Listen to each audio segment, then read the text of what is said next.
Hello children, welcome to your English video class. Children, now you know that chapters are revised for your evaluation 3, and I hope you all are regularly watching the videos because chapters are explained paragraph wise, thorough revision is going on. Each chapter is explained, exercises are done, and not only the exercises that are given at the end of the chapter, but exercises are framed from the content of the chapter. Different types of questions are framed from the content of the chapter so that the whole chapter is covered from grammar point of view, from word building, as well as the comprehension part. Everything is covered during this revision session. Children, I have started chapter 10, that is the Three Little Pigs, few days back. I hope you are watching that. I have explained 2-3 paragraphs of the chapter, and in today's video I will be continue the explanation part of the chapter, and after the explanation we will do exercises. Not only the exercises that are given at the end of the chapter, but I will frame exercise for you so that the chapter is revised thoroughly in exercise also. Okay? So far we have completed 3 paragraphs of the chapter. 3 paragraphs हमने complete कर लिया है. Even 4 paragraph we have completed, and we'll start a new paragraph today. But before starting the new paragraph, let's revise what we have done till date. अभी तक कितना किया है उसको एक बार quick उसको हम revise कर लेते हैं. ठीक है? Children, in this chapter there were 3 pigs. The story is that there were 3 pigs and they used to live in a forest. 3 pigs थे और वो एक forest में, एक जंगल में रहते थे. Their names were Piggly, Wiggly and Squiggly. वो जंगल में क्या करते थे? तो they used to play all day round, and at night they used to sleep under a big banyan tree. दिन भर वो खेलते कूदते थे, जंगल में मस्ती करते थे, और रात में वे एक banyan tree के नीचे सो जाते थे. It means that they were not having any home. They did not build any home of their own. उनका अपना कोई घर नहीं था, उन्होंने कोई हाउस, कोई होम नहीं बनाया था. वो जंगल में ही रहते थे, खेलते कूदते थे. रात में बनियन ट्री के नीचे, एक बरगद के पेड़ के नीचे वो सो जाया करते थे. कोई उनको जंगल में किसी तरह का डर नहीं था. और फिर क्या हुआ, एक दिन एक वुल्फ आया जंगल में रहने के लिए. One day a wolf came to the forest. Wolf came to live in the forest, and that wolf was a wicked wolf. Wicked मतलब bad. He was a bad wolf. He started eating animals in the forest one by one. वो एक एक करके जंगल के animals को खाने लगा. तो क्या हुआ, अब ये जो पिग्स थे, they got scared. अब ये डर गए. They were afraid that one day their turn may come. किसी दिन उनकी बारी आ जाएगी, कभी ऐसा ना हो कि वुल्फ उनको ही पकड़ के खा जाए. तो अब तक तो उन्होंने कोई घर नहीं बनाया था, लेकिन अब उन्हें फील होने लगा कि उन्हें घर बना लेना चाहिए. ठीक है? तो अब हमें यहाँ पे ये चीज जानी कि उन्होंने अब तक घर क्यों नहीं बनाया था. उनको जरूरत नहीं महसूस हुई. उन्हें लगा कि बिना घर के भी तो काम चल रहा है, या वो लेजी थे कि कौन घर बनाए. तो as we read the chapter further we came to know that they were lazy sort of pigs. Lazy थे, उन्होंने घर बनाने में उन्होंने आलस किया, उन्होंने जरूरी भी नहीं समझा, और because they were lazy they did not build the house. But now अब तो जान की बात थी, अब जान को खतरा था, तो अब तो घर बनाना ही था, क्योंकि it was no longer safe to sleep under the tree now. अब पेड़ के नीचे सोना सेफ नहीं था, सुरक्षित नहीं था, क्योंकि सोते में कभी भी वुल्फ आकर उनको खा सकता था, पकड़ के खा जाता।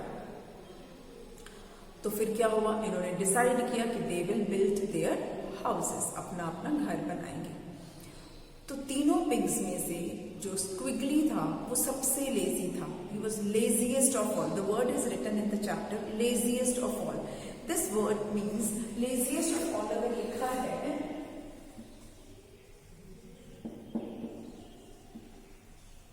लेजीएस्ट ऑफ ऑल का मतलब है कि तीनों ही लेजी थे, उनमें से सबसे लेजी, मतलब all the three pigs were lazy and of the three pigs Squiggly was the laziest. वो सबसे ज्यादा लेजी था, वो काम नहीं करना चाहता था, वो मेहनत नहीं करना चाहता था। और उसने प्रूफ कैसे किया? What he did, he collected straws, dried plant from a farm and just put them together and made his straw hut.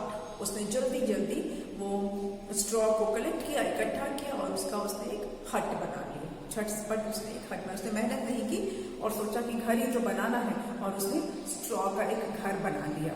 उसने सोचा नहीं कि स्ट्रॉन्ग घर बनाना है या ऐसी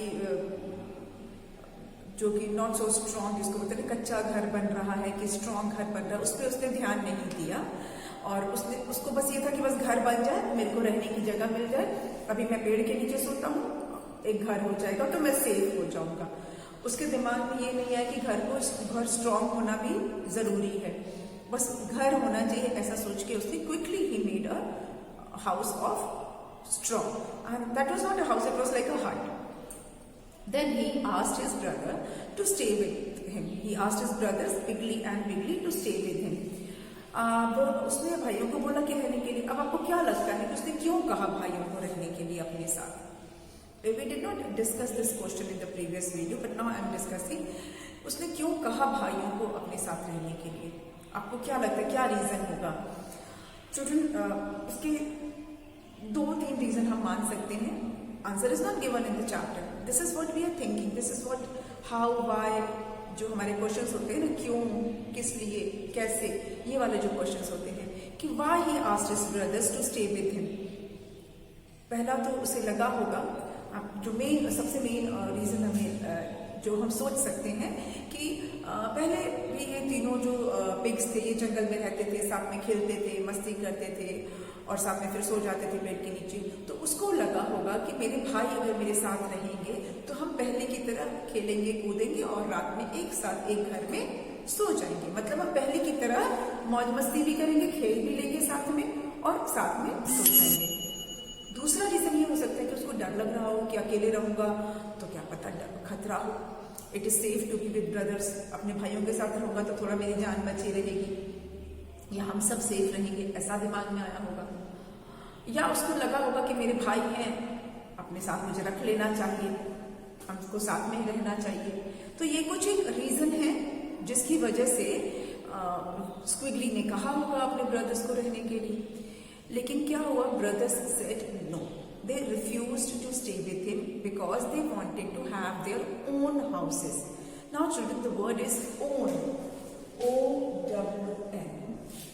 own का मतलब होता है अपना खुद का, जिसपे जो आपकी अपनी हो चीज, जिसको कोई दूसरा क्लेम ना कर सके, जिसका कोई दूसरा मास्टर ना हो, जो कोई आपसे आपके बिना परमिशन के ले ना सके, that is own, my own thing, my own, जैसे बोलते हैं ना आई हैव माई ओन हाउस, मतलब मेरा अपना घर है, उसको कोई दूसरा मेरी परमिशन के बिना उसमें नहीं रह सकता। या I have my own pen, this is my own pen, ये मेरा अपना पेन है, मतलब बिना परमिशन के कोई मुझसे इसे ले नहीं सकता। My own mobile, my own laptop, my own bottle, my own book, my own notebook, खुद की, जिसको की जो आपकी पोजीशन में है और कोई आपकी परमिशन के बिना उसको ले नहीं सकता, दैट इज ओन। तो वो अपना खुद का घर बनाना चाहते थे। Now here again the question arises कि क्या भाइयों ने मना करके ठीक किया? Was it correct to refuse to stay with their brothers? मतलब दोनों भाइयों ने जो मना कर दिया स्क्विगली के साथ रहने से क्या उन्होंने सही किया? What I think is that no, they have not done the right job.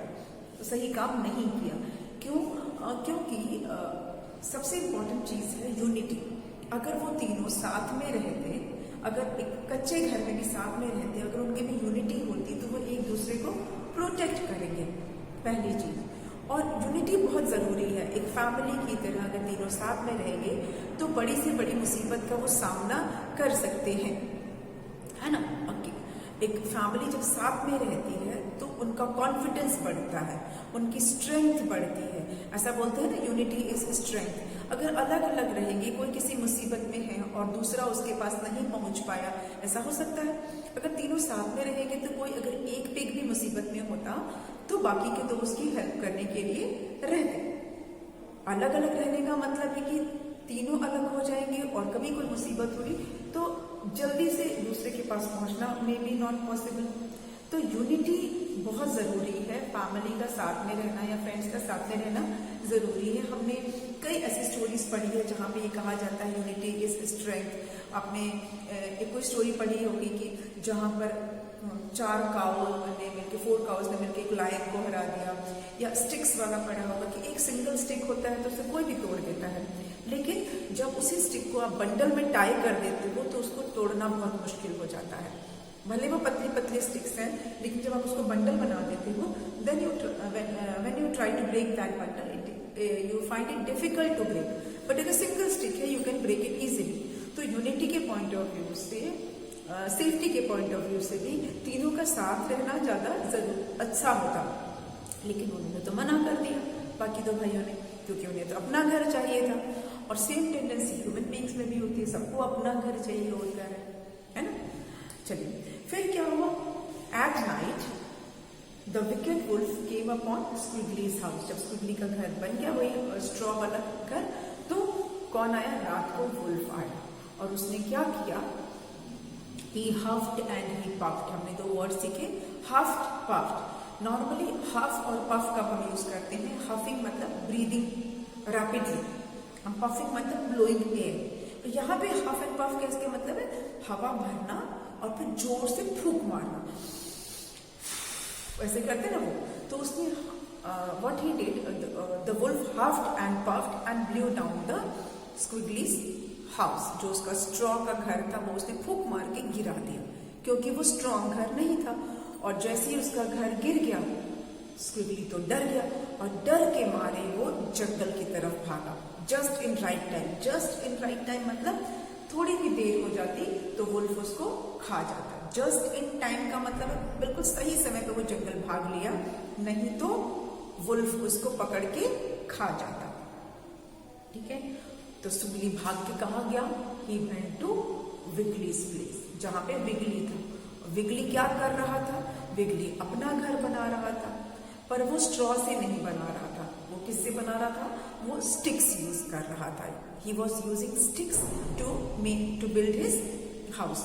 So Squiggly started helping him. They both build the house with stick. And how did they build? क्या किया उन्होंने? They dug the sticks deep into the ground and they finished their the house. उन्होंने जमीन के अंदर गहरा गड्ढा खोद के एकदम डीप उन्होंने स्टिक्स को डिग करके डाल दिया और इस तरह से उन्होंने अपना घर बना दिया। And they thought that this is a house is safe to protect them from the wolf. उन्हें लगा कि अब तो सेफ है, उनका घर बन गया है। ठीक है, अब क्या हुआ? अब हम पढ़ेंगे इसके आगे कि फिर क्या हुआ।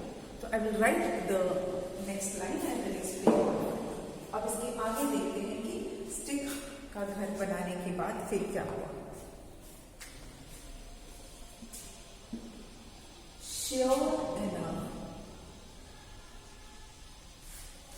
Sure enough, the wolf came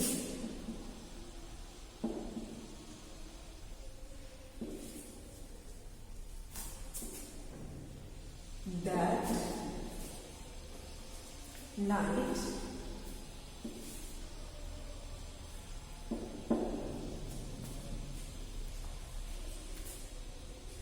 and he huffed and he puffed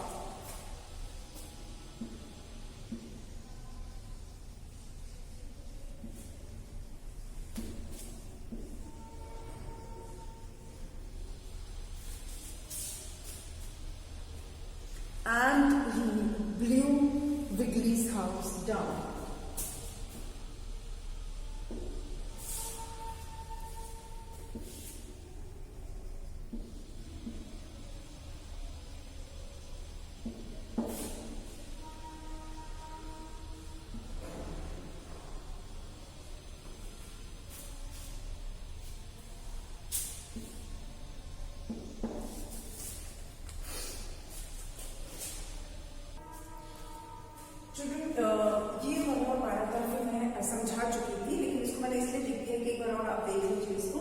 sure enough, इसको मैंने बताया था क्या पढ़ते हैं, इनफ, इनफ ENOUGH, इनॉग नहीं पढ़ना है इसको, इनफ पढ़ना है, इनफ। यहाँ पे PH नहीं है, F भी नहीं है, लेकिन फिर भी इसको फ का ही साउंड आ रहा है, इनफ। इसलिए आपको बता रही हूँ इसको इनॉग नहीं पढ़ना है, this is red as enough. तो मतलब पक्का तो था ही कि एक बार तो घर गिरा के गया है स्क्विगली का, तो फिर तो वो आएगा ही आएगा पिग्स को पकड़ने के लिए। श्योर इनफ मतलब पक्का तो था ही। The wolf came that night, उस रात भी wolf आया। He huffed and he puffed. Again we are having the same word, huffed and puffed, जो मैंने आपको बताया था। He breathed and he blew the air. उसने सांस लिया and he filled in air and blew out. And what he did, he blew down Wiggly's house too. और विगली का घर भी उसने गिरा दिया। उन्हें तो लगा था कि उनका तो स्टिक का घर है, जमीन के अंदर इतना गहरा उन्होंने उसको डिग करके डाला है, तो स्ट्रांग है, उन्हें लगा था कि वो सेफ है, लेकिन ऐसा कुछ नहीं हुआ, वो घर भी गिर गया। क्यों गिरा?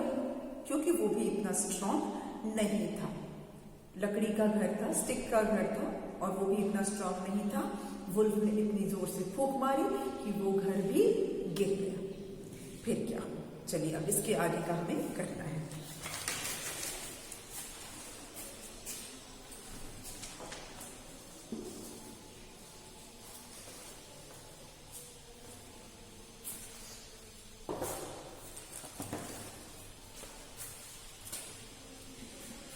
Both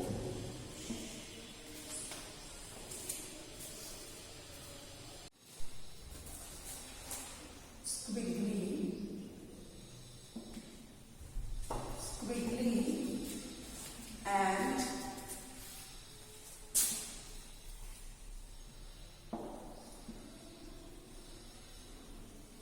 Wiggly ran for their lives. Rain for life का मतलब क्या होता है?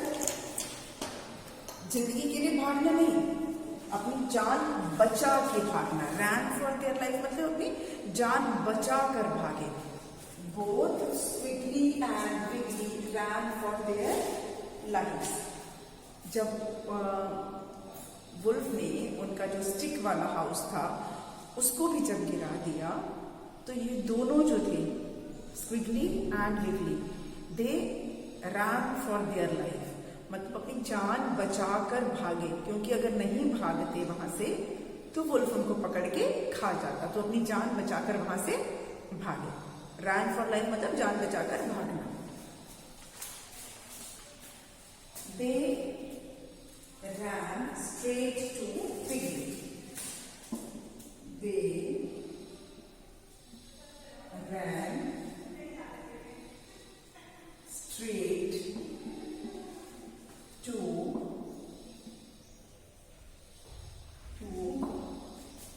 Wiggly, who was the wisest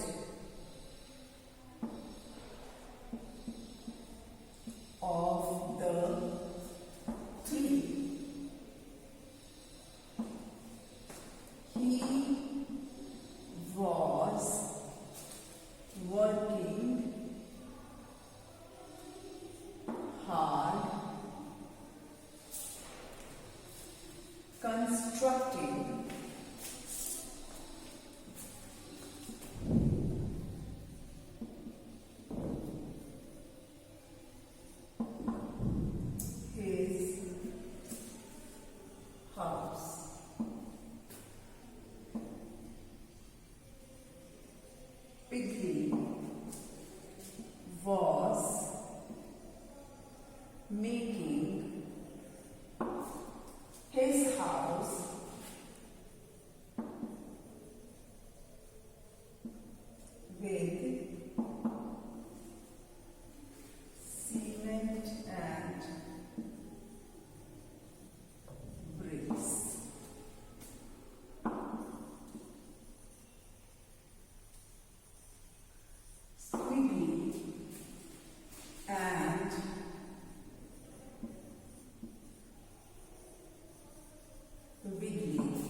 saw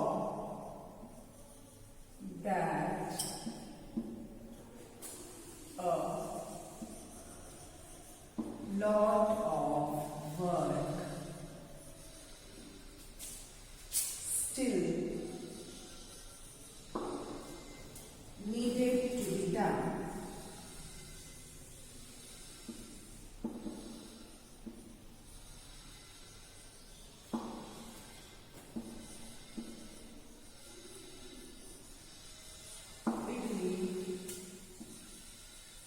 Told his brothers not to worry.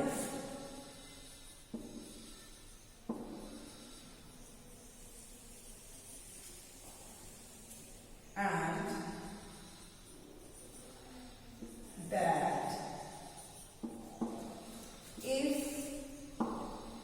the three of them, if the three of them worked together,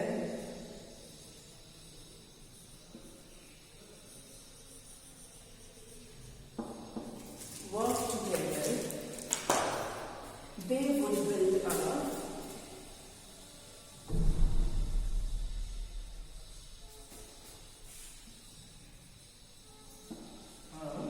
strong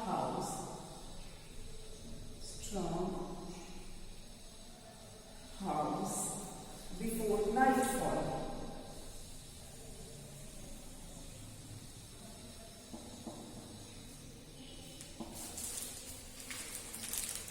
Okay, this is the next paragraph. Naturally, this is a bit big paragraph, थोड़ा सा बड़ा paragraph है, but we will understand it line by line. I have explained you this line that both Squiggly and Wiggly ran for their life. मतलब अपनी जान बचाकर वो भागे. They ran straight to Piggly. मैं आपके लिए रीड कर रही हूँ, आप चाहो तो मेरे पीछे पीछे पढ़ सकते हो. They ran straight to Piggly, who was the wisest of the three. He was working hard, constructing his house. Piggly was making his house with cement and bricks. Squiggly and Wiggly saw that a lot of work still needed to be done. Piggly told his brothers not to worry and that if the three of them worked together, they would build a strong house before nightfall. This is the reading. एक बार फिर मैं आपके साथ अब properly इसको पढ़ देती हूँ. मैंने बहुत स्लो पढ़ा था so that you can hear each word. Both Squiggly and Wiggly ran for their lives.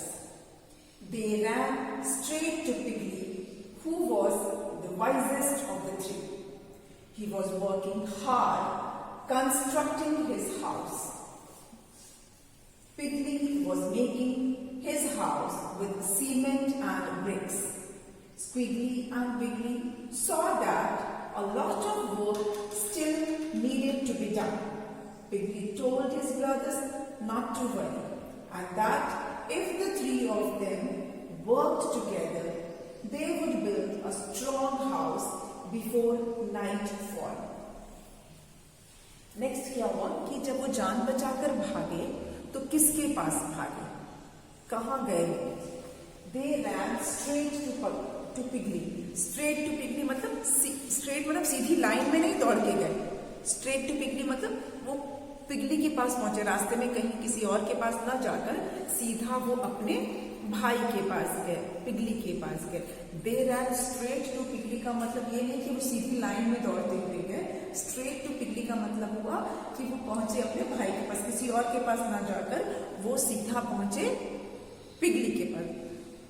सबसे पहले किसके पास पहुंचे? अपने भाई पिगली के पास। Who was the wisest of the three? अभी यहाँ पर अगेन जैसे हमने लेजीएस्ट वर्ड देखा था, वैसे एक और वर्ड आया हमारा वाइजेस्ट। जैसे लेजीएस्ट था, जो अगर हम इसको डिग्री में बात करें, जैसे मैंने बताया ना, लेजी, लेजियर, लेजीएस्ट, तो वैसे वाइज, वाइजर, वाइजेस्ट, मतलब समझदार तीनों हैं, लेकिन उन तीनों में सबसे समझदार। वाइज का मतलब होता है समझदार, the one who knows what is right and what is wrong. ठीक है, जिसको पता होता है क्या सही है क्या गलत है, दैट पर्सन इज वाइज। और तीनों ही समझदार थे, लेकिन सबसे समझदार कौन है? पिगली।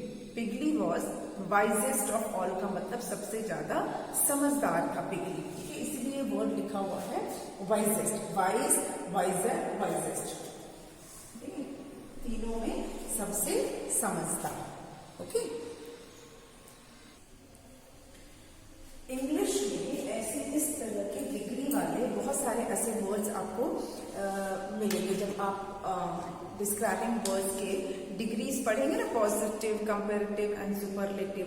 क्योंकि अभी आपके ग्रामर में नहीं है, इसीलिए आपको मैं बहुत डिटेल में नहीं बता रही हूँ, लेकिन इस तरह के वर्ड जब आते हैं मतलब ये होता है कि सबसे ज्यादा, सबसे ज्यादा लंबा, सबसे ज्यादा छोटा, सबसे ज्यादा समझदार, इस तरह के वर्ड्स का मतलब होता है। तो यहाँ पे क्या लिखा है? वाइजेस्ट ऑफ द थ्री, मतलब तीनों में सबसे समझदार कौन था? पिगली था। He was working hard constructing his house. Working hard, अब इसमें बताया गया कि वो बहुत मेहनत कर रहा था। पहले हमने जाना कि तीनों ही लेजी थे, उनमें सबसे लेजी पिगली था। अभी क्या पता चल रहा है कि पिगली जो है बहुत मेहनत कर रहा था। अब क्योंकि अब जान की बात थी, जान को खतरा था, तो वो सबसे ज्यादा अभी इस वक्त वो बहुत मेहनत कर रहा था। क्या कर रहा था? Constructing his house. कंस्ट्रक्टिंग का मतलब होता है बिल्डिंग, बनाना। जब हम कोई चीज बनाते हैं, स्पेशली घर के लिए ये यूज होता है, जब बिल्डिंग बनाते हैं, कोई मकान बनाते हैं, तो ये वर्ड यूज किया जाता है कंस्ट्रक्ट करना, to make something, to build something. So he was constructing his house. जब ये दोनों पहुंचे, पिगली और विगली, जब पिगली के पास पहुंचे तो उस वक्त पिगली बहुत मेहनत कर रहा था, वो अपना घर बना रहा था। He was constructing his house. Piggly was making his house with cement and bricks. वो अपना घर किससे बना रहा था? सीमेंट एंड ब्रिक्स से। सीमेंट और ब्रिक्स से अपना घर बना रहा था। अभी आपने देखा यहाँ पे एक चीज, ये लिखा है ब्रिक्स और यहाँ सीमेंट। ब्रिक्स मतलब बहुत सारी ईंट, एक ईंट से तो घर बनेंगे नहीं, ब्रिक्स, काफी सारे ब्रिक्स चाहिए। सीमेंट में सीमेंट से लिखा है। यहाँ पे क्या है ना, हर चीज को हम ना काउंट नहीं कर सकते, तो सीमेंट का मतलब से समझ में आता है कि काफी सारा सीमेंट। जैसे हम ये नहीं बोलते ना कि I want one sugar, I want one milk, I want one water, ऐसा तो बोलते नहीं। I want water, I want milk, I want sugar, count नहीं कर सकते ना। अगर हम कैसे बोलेंगे? I want a cup of milk, I want a glass of water, I want a bowl of sugar, a bag of cement बोल सकते हैं, 3 bags ऑफ सीमेंट बोल सकते हैं, 10 bags ऑफ सीमेंट बोल सकते हैं, सीमेंट्स नहीं बोलते हैं। ठीक है, तो इसीलिए यहाँ पे ये सीमेंट लिखा और यहाँ पे ब्रिक्स लिखा है। तो वो अपना घर किससे बना रहा था? He was building his house with bricks and cement. जो ब्रिक्स क्या होते हैं? ब्रिक्स जो होते हैं वो मड से ही बनता है, लेकिन उसको जो है पकाया जाता है, आग में उसको फायर में पका के उसको स्ट्रॉन्ग बनाया जाता है। और सीमेंट जो है वो भी बहुत स्ट्रॉन्ग होता है, मटेरियल पाउडर जैसा होता है, ग्रे कलर का। और जो हमारे घर जो होते हैं जिसमें हम लोग रहते हैं वो सीमेंट से ही बने होते हैं, ब्रिक्स से ही बने होते हैं। और सिर्फ सीमेंट और ब्रिक नहीं यूज होता है हमारे घरों में, हम आयरन रॉड यूज करते हैं, वुड भी यूज करते हैं, और भी बहुत सारे मटेरियल्स यूज होते हैं घर बनाने में। लेकिन मेन मटेरियल होता है वो होता है सीमेंट एंड ब्रिक। उसके अलावा और भी चीजें यूज होती हैं, नेल्स वगैरह सब यूज होती हैं, पर जो घर सीमेंट और ब्रिक से बना होता है उसको बनाने में मेहनत भी ज्यादा लगती है और वो घर बहुत स्ट्रॉन्ग भी बनता है। सीमेंट और ब्रिक का जो घर होता है वो बहुत स्ट्रांग होता है और टाइम टेकिंग भी होता है। जैसे अब स्ट्रॉ का घर फट से बन गया, स्टिक का घर जल्दी बन गया, लेकिन सीमेंट और ब्रिक के घर को बनाने में टाइम लगता है। ठीक, तो वो अपना घर, पिगली जो है वो अपना घर बना रहा था सीमेंट और ब्रिक से। ठीक है, यहां तक मैंने आपको समझा दिया। अब इसके आगे का हम समझेंगे नेक्स्ट वीडियो में। आज के वीडियो को यहीं पे स्टॉप करते हैं, क्योंकि बहुत सारा है, इतना आप अगर समझ रहे हैं तो आगे का पढ़ेंगे कि किस तरह से फिर स्क्विगली और पिगली ने देखा कि बहुत सारा काम बचा हुआ है, तो क्या किया उन्होंने, किस तरह से दे हेल्प्ड पिगली को किस तरह से उन्होंने हेल्प किया, इसके बारे में हम पढ़ेंगे अपने नेक्स्ट वीडियो में। आज के वीडियो को यहीं पे वाइंड अप करते हैं and we will continue it in the next video. Okay, thank you.